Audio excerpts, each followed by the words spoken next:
Pays natal, c'est donc une création collective. Nous sommes 4, nous avons créé ce spectacle. Ça parle de la Grèce, de la crise économique un peu, il faut toujours faire attention avec ce genre de sujet. Ça parle de la crise économique, de la crise identitaire. Voilà, on s'est posé des questions, on a eu des interrogations, on a eu des doutes, on a fait des constats. Nous sommes 4 jeunes Européens, avec un regard grec, celui de Dimitri et celui de Nikos, et avec un regard français, celui d'Aurélie et de moi. Donc Aurélie Nuziard, Pierre-Marie Poirier, Dimitris Daskas et Nikos Yalilis.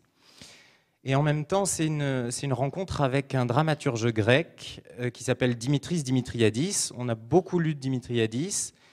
Et il y a un texte qui nous a touchés, qui nous a parlé. C'est un texte qui s'appelle L'été. Alors l'été en grec, ça veut dire l'oubli.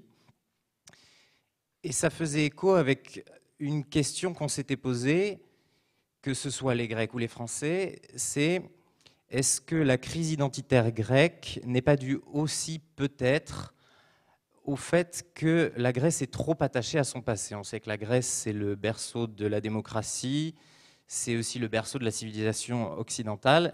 Et est-ce que ce pays n'est pas trop attaché à ce passé-là? C'est un texte assez poétique, assez existentiel. Et pour nous, c'est le texte qui exprimait le mieux le dilemme qui se trouve maintenant au cœur du problème grec. Ça veut dire, qu'est-ce qu'on va faire? Est-ce qu'on avance? Est-ce qu'on oublie ce que nos ancêtres ont créé?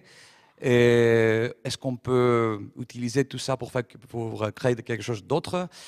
Et aussi, c'était pour nous une manière pour parler des clichés. Et étant en France depuis 2 ans, grâce à Jean-Louis, il y avait beaucoup de clichés. Il y avait des gens qui parlaient de moi ou en moi pour mon pays et chargeaient tellement de clichés. Donc j'avais des problèmes à expliquer ce qui se passe et j'avais du mal de l'expliquer qu'il y a des gens qui ont de vraies vies et de vies qui vont au-delà de ces clichés. Et ça aussi, c'était notre envie de parler de regard de l'extérieur, mais aussi de l'intérieur. Comment on se voit et comment les autres nous voient. C'est ça. Merci.